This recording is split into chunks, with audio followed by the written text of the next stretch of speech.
Hai, masih bersama saya, Mr. Z Bicara. Tentu saja bicara tentang kebenaran berdasarkan fakta, data, dan realita.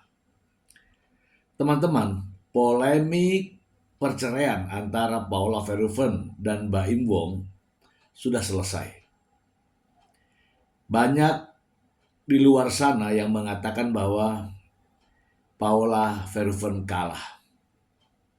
Saya berpendapat bahwa ini adalah kemenangan bagi Paula Verhoeven. Mengapa demikian? Saya bacakan terlebih dahulu, baru kita bahas ya. Ada informasi menarik untuk Anda. Yakinlah bahwa ini kemenangan Paula Verhoeven. Berikut ini. Dari Tribun Jatim. Ternyata Paula Verhoeven disebut tidak terbukti durhaka terhadap Baim Wong. Kini berhak atas nafkah. Update terbaru kabar rumah tangga artis yang berujung perceraian. Paula Verhoeven berhak atas nafkah dan tidak terbukti durhaka terhadap Baim di mata pengadilan. Model Paula Verhoeven mengajukan banding atas putusan perceraiannya dengan aktor Baim Wong ke Pengadilan Tinggi Agama Jakarta.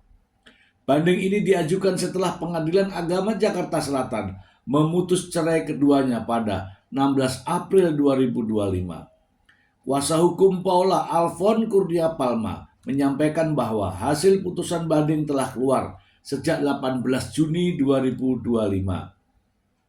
Dalam putusan tersebut terdapat 3 poin penting. Salah satunya Paula tidak terbukti sebagai istri durhaka atau nusyus. Ada 3 hal dalam putusan itu: mengabulkan perceraian, tidak ada nusyus, dan hak asuh kepada ayah karena psikolog menyatakan bahwa anak lebih dekat dengan ayah. Menurut Alfon, Paula dinyatakan tidak terbukti sebagai istri yang durhaka atau nusyus. Dengan demikian, Pengadilan Tinggi Agama DKI Jakarta memutuskan bahwa Paula berhak menerima nafkah idah dan mut'ah dari Baim Wong. Ia tidak terbukti istri durhaka dan mendapatkan hak-hak nafkah madiah, mut'ah, dan idah, ucap Alfon. Namun Alfon tak menyebutkan detail nafkah yang diberikan Baim untuk Paula. Terkait hak asuh, Alfon menjelaskan bahwa kedua anak pasangan tersebut, Kiano Tigerwong dan Kinjo Tigerwong, tetap diasuh oleh Baim sesuai rekomendasi psikolog yang menilai kedekatan anak-anak dengan sang ayah lebih kuat. Alfon mengatakan Paula hanya konsen terhadap psikologis anak-anaknya. Intinya sih lebih pada bagaimana anak-anak mendapatkan hal-hal positif yang akan membentuk kepribadian yang baik bagi anak. Itu yang paling menjadi konsen Paula, kata Alfon. Alfon mengatakan pemberian nafkah terhadap Paula sudah diberikan setelah Baim Wong menyatakan ikrar talak di Pengadilan Agama Jakarta Selatan. Nafkah diberikan beberapa hari sebelum ikrar talak sudah harus dipenuhi dalam prosedurnya. Iya teman-teman ya, kita bahas yang ini, kita bahas. Teman-teman sudah mendengarkan ya apa yang sudah saya bacakan. Itu adalah putusan dari hasil ya banding di Pengadilan Tinggi Agama DKI Jakarta.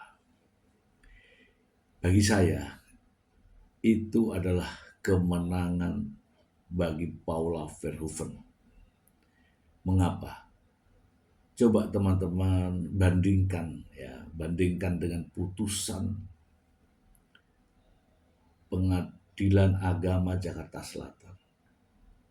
Yang pertama, putusan Pengadilan Agama Jakarta Selatan membuat Paula terasa nih ya, hancur lebur babak belur, direndahkan, dijatuhkan. Nama baiknya tidak ada. Bagaimana tidak? Ketika Paula sendiri mengatakan bahwa narasi yang dibangun itu semua tidak benar.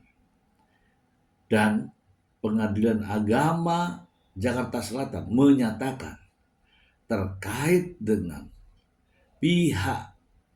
adanya pihak ketiga terbukti, sehingga Paula Verhoeven dinyatakan sebagai istri yang durhaka. Sementara Paula merasa bahwa tidak pernah berkhianat kepada suaminya. Ini adalah jawaban dari apa yang ingin diraih, ingin dicapai oleh Paula Verhoeven. Bagaimana bisa ya Paula berjuang untuk nama baiknya, untuk harkat dan martabatnya, dan akhirnya dipulihkan, teman-teman, dipulihkan. Saya akan membahas lebih dalam lagi setelah saya membacakan berita yang satu ini, teman-teman. Ini juga sangat menarik dari judulnya. Langsung ke sumbernya. Dari Detik Hot. Pihak Paula Verhoeven sebut metode penentuan hak asuh anak keliru. Kuasa hukum Paula Verhoeven, Alfon Kurnia Palma, menanggapi soal putusan hak asuh anak yang jatuh kepada Mbak Imbong. Menurutnya, terdapat kekeliruan dalam pemahaman serta metode yang digunakan oleh pihak psikolog dalam menilai kedekatan anak dengan orang tua. Anak-anak dengan ibunya nyaman. Gak benar kalau dibilang anak sama ibunya tidak nyaman, kata Alfon.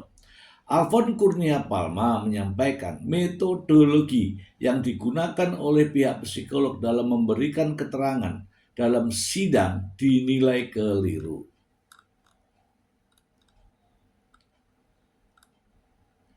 Ia mengkritisi salah satu argumen yang dijadikan dasar penilaian, yaitu hasil observasi terhadap gambar yang dibuat oleh anak-anak. Menurutnya, penafsiran gambar laki-laki menunjukkan kedekatan anak dengan ayah merupakan kesimpulan yang tepat. Gambar laki-laki itu yang digambar oleh Keanu dan Kenzo dikatakan itulah bukti anak-anak itu dekat dengan ayahnya, padahal tidak, terang Alfon. Berdasarkan pandangan dari psikologi pihaknya, gambar tersebut menunjukkan hal lain. Kami hanya kepada psikolog ahli dari kami. Itu artinya apa? Artinya gambar laki-laki yang dibuat oleh anak-anak itu adalah orientasi seksual, terang Alfon. Ia menegaskan gambar yang dibuat anak-anak tidak bisa dijadikan acuan dalam menentukan tingkat kedekatan dengan orang tua.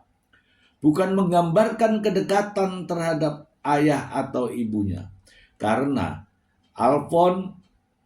itu Alfon Kurnia Palma menilai putusan Pengadilan Tinggi Agama yang menyandarkan keputusan pada analisa tersebut mengandung kekeliruan.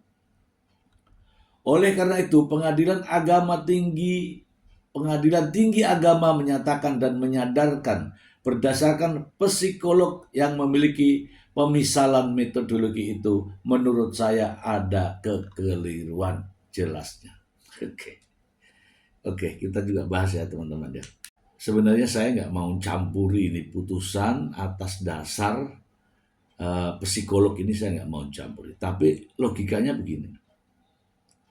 Saya menggambar bunga, dianggap saya sebagai mungkin suka tanaman gitu ya. Ya kan? Namanya gambar, tapi psikolog menilai bahwa anak-anak ini disuruh gambar manusia. Yang digambar adalah seseorang laki-laki. Diartikan sebagai anak-anak ini dekat dengan bapaknya. Ya karena seharusnya melihat dirinya sendiri sebenarnya, bukan melihat kedekatan dengan bapaknya. Saya laki-laki, pasti gambarnya laki-laki, ya enggak? Tapi oke lah, sudahlah ya. Jadi itulah yang menjadi pertimbangan Hakim Pengadilan Tinggi ya Agama DKI Jakarta. Salah satunya adalah keterangan dari psikolog. Ya, untuk amannya saja. Untuk amannya. Kenapa? Kenapa diputuskan ke Baim Wong? Bisa dilemparkan nih jawabannya. Kan hasil psikolog. Begitulah kira-kira. Teman-teman, saya akan membahas yang lebih seru ya, lebih dalam. Ingat ya teman-teman ya, di awal tadi saya sudah membahas mengenai putusan Hakim Pengadilan Agama Jakarta Selatan. Yang ini krusial banget ini. Dalam sidang perceraian ini krusial banget. Masalah cerai itu tidak ada masalah, tetapi akibat perceraian dengan tuduhan terbukti selingkuh atau terbukti ada orang ketiga atau terbukti ada pihak ketiga, itu menyakitkan. Betul-betul menyakitkan bagi Paula Verhoeven. Teman-teman dengar bahwa putusan itu jelas kita mendengarnya. Terkait dengan adanya pihak ketiga dinyatakan terbukti. Sehingga Paula Verhoeven dinyatakan sebagai istri yang nusus, istri yang durhaka. Nah, itulah yang menyebabkan Paula Verhoeven banding. Bukan persoalan hak asuh anak, bukan. Banding. Oke, sampai di sini dulu. Banding, kemudian ke Komnas HAM, kemudian ke Komnas Perempuan, katakanlah gitu ya, ke Badan Pengawas, kemudian dan seterusnya. Itulah bentuk perjuangan Paula Verhoeven, yaitu ingin mengembalikan nama baik, harkat dan martabatnya sebagai seorang wanita dan sebagai seorang ibu. Dan alhamdulillahnya putusan Pengadilan Tinggi Agama Jakarta sebagai jawabannya. Oke, sampai di situ ya teman-teman ya. Di sidang tingkat pertama di Pengadilan Agama Jakarta Selatan, Paula itu babak belur bahasanya. Sudah sidangnya bertele-tele, komentar di berbagai media, terasa menyudutkan dirinya, ya kan? Pengacaranya, Baim Wongnya, ya kan? Di berbagai media. Pada akhirnya adalah putusan. Tambah menyakitkan. Betapa sakitnya seorang istri yang diceraikan tetapi memiliki predikat sebagai istri yang durhaka. Kemudian teman-teman, ketika banding hasilnya seperti ini. Terlepas dari semua itu, saya mengatakan bahwa ini adalah kemenangan Paula Verhoeven. Bagaimana tidak? Di awal perceraian, Paula sudah dituduh oleh suaminya sebagai istri yang nusus, istri yang durhaka. Dalam konferensi pers, Baim Wong mengatakan bahwa dikhianati oleh istrinya. Dan terus dalam konferensi pers disampaikan oleh sang pengacara bahwa istri yang nusus, istri yang durhaka. Kemudian putusannya demikian. Perjuangan Paula membuahkan hasil. Dan alhamdulillah Paula dinyatakan tidak terbukti sebagai istri yang durhaka. Ini sebenarnya kalau sadar ya, mohon maaf ya, kalau sadar, ini pukulan atau tamparan bagi mereka-mereka yang menyebut Paula selingkuh, Paula mendua, Paula, ya kan? Ini tamparan ya bagi pengacaranya, bagi orang-orang yang menuduh Paula selingkuh, ini tamparan. Bahkan bukan hanya sekedar tamparan yang sangat keras. Itu kan tidak terbukti. Dan teman-teman, putusan banding ini sudah melegakan diri Paula. Sudah membuat Paula menjadi lebih lega. Kenapa? Bagaimana teman-teman seorang wanita berkarir, berkarya, embel-embelnya di belakangnya adalah istri durhaka.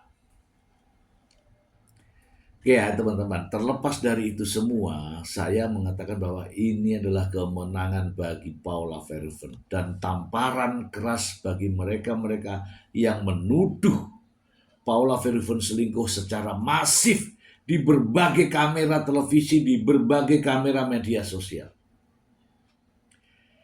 Akhirnya nama baik Paula Verhoeven dikembalikan, dipulihkan, harkat dan martabatnya diangkat dengan putusan ini. Oke teman-teman, ini baru banding, baru satu tahap Paula berjuang, sudah pulih semua, nama baiknya, harkat dan martabatnya, hak-haknya pun dipulihkan di sini.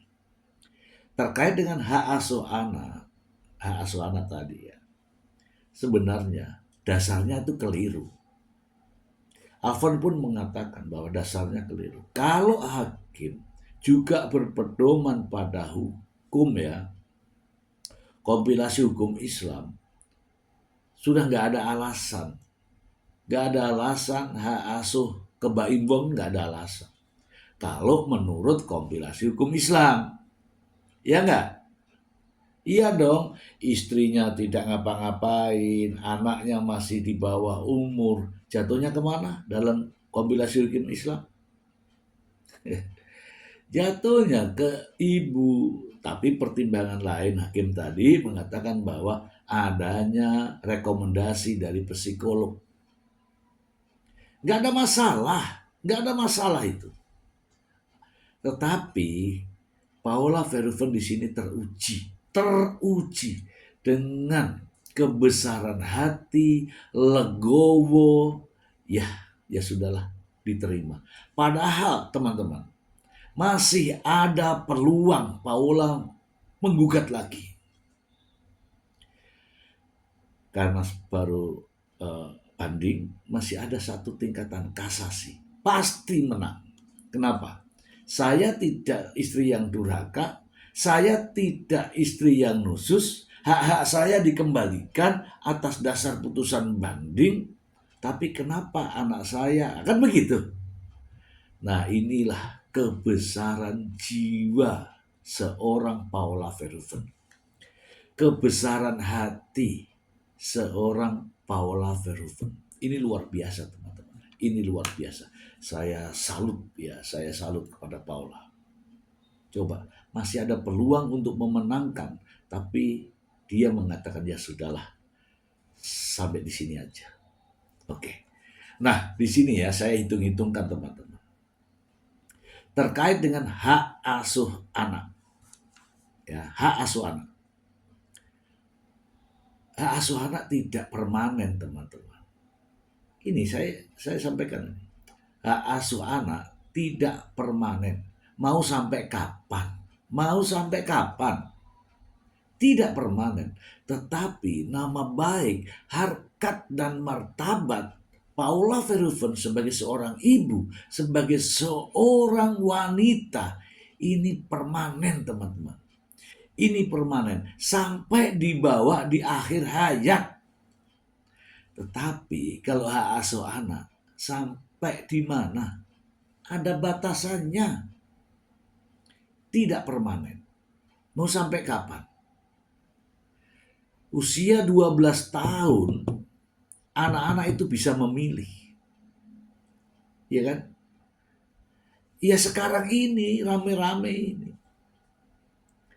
Ini kecerdasan berpikir dan kedewasaan berpikir Paula Verhoeven teruji.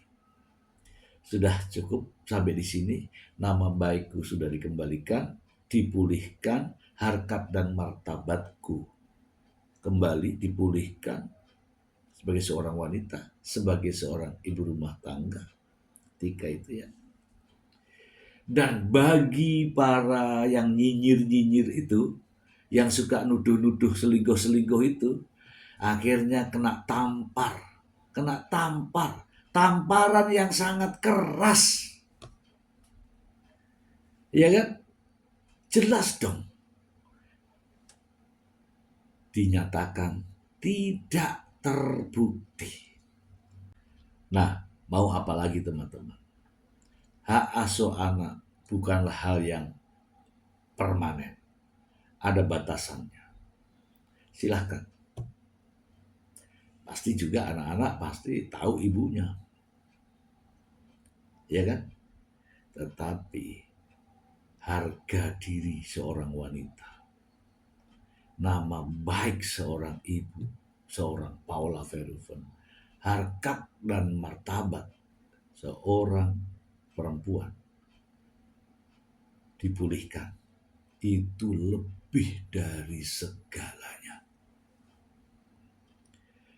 Dan sebaliknya teman-teman, sebaliknya. Ketabahan, kesabaran, dan kekuatan Paula Verhoeven dengan adanya putusan ini adalah tamparan keras bagi mereka-mereka yang menuduh Paula Verhoeven selingkuh, bagi mereka-mereka yang menuding ada pihak ketiga. Ya termasuk, paham ya teman-teman ya, ini kemenangan.